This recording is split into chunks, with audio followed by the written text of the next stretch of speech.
it's been a great spring. We've had an opportunity to get out. The weather's been tremendous, so we've had all of our practices outside. Right now, we're working on what are all the little things that we felt like we needed to work on from last season. What do we need to get better at? What do we need to add into the package and along those lines? And right now I'm also getting an opportunity to allow our coaching staff to get a little bit more experience from a standpoint of coordinating. They're getting opportunities to make calls and to do some of those types of things, which will be invaluable to them, as they go throughout their coaching career and that sort of thing. So it's been a good spring from a standpoint of getting players an opportunity to get reps, to get a chance to learn our system, to get better in it, to gain experience, to learn our new systems, those types of things. One of the biggest things is, that we're looking to fill a hole that was left by Ben Talkin, who had started for us for a number of years, and he's leaving the program. And one of the guys that will step up there is Derek Diver, who's been in the program and traveled with us quite a bit and had an opportunity to play in games, and we're expecting him to have a solid season for us.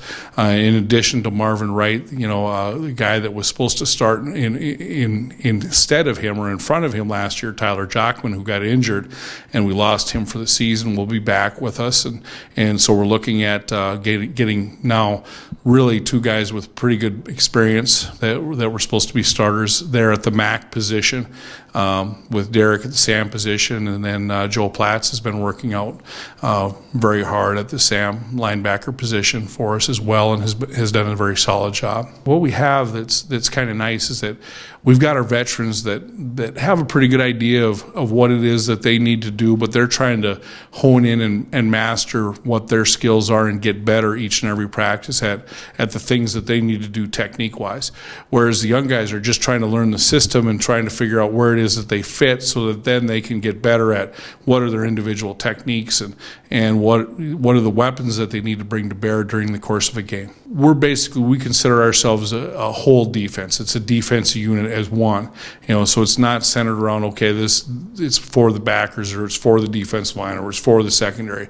It's a whole defense, and for us to be successful, that means we have to have a solid team throughout the whole concept of the defense, which means we should have defensive linemen that in certain systems or certain plays that we go against are going to make some big plays, and linebackers in different systems. Yet it may be our secondary that gets relied heavily upon, which is why you see us pretty balanced with tackles throughout our team, because it's a holistic defense that makes the plays. Right now I'm pretty excited where we're at defensive line-wise. We return 3 guys. We lose one, Evan Mayer, who's an all-conference guy the last 2 years. But, we return Cody Goldsworthy, second-team all-conference. And then we return Hilding and Cayman Berg inside, who they started every game for us last year. So, we got a lot of core group guys that are back right now, but we also have a lot of young guys that are stepping up. So, I'm pretty excited about that. We have a lot of competition going on, and, I like where in the direction we're headed right now. Well, since we have those older guys that have been established, in this league and through this program, now the younger guys will not just ask me questions, but they'll ask the older guys. They'll learn how to work, not from me, but from the older guys. And, we end up having that culture because of our older guys. And then the older guys will, mold the young guys with those types of things, and then when they become older, now the culture is the exact same way. We're working hard, especially in the spring, to get out there and, compete to be the best unit we can possibly be right now. Yeah, defensive line, just one position group, obviously, with the defense, but, with us, hey, we'll do some individual, for whatever the slated period of time it is, 15, 20, 30 minutes, and then we'll come together with the linebackers, maybe the alley players, work on some blitzes, work on some run fits, those types of things. And then after that, we'll get into some 11-on-11 work where, hey, if you're not in your gap, if you're not fitting where you need to be, guess what? You're exposed. It's a touchdown. So, hey, we got to do our thing at the defensive line, but we also rely on people in the back end, people behind us to do their job, and vice versa. They rely on us to do our job, to get to that quarterback, to be in our gaps, to make those types of plays inside. We've had a lot of guys that step up this spring. The first one that comes to mind is Garrett Ross. He's in place of Evan Mayer, and he gives us a lot of athleticism at that spot.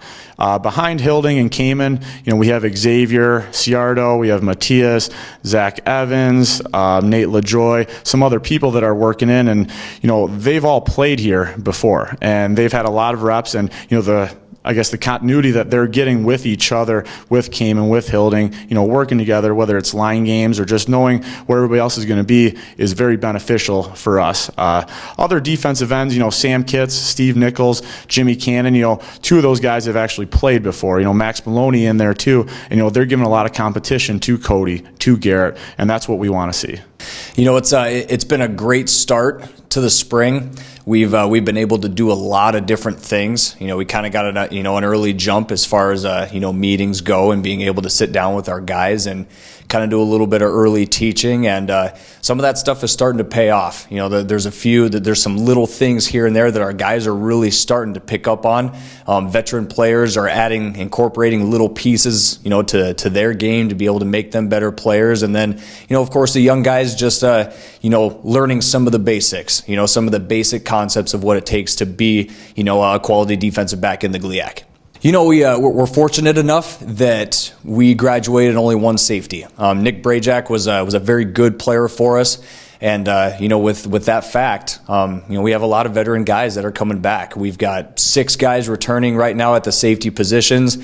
Derek Single, Drew Marion, and Graham Hubble as free safeties.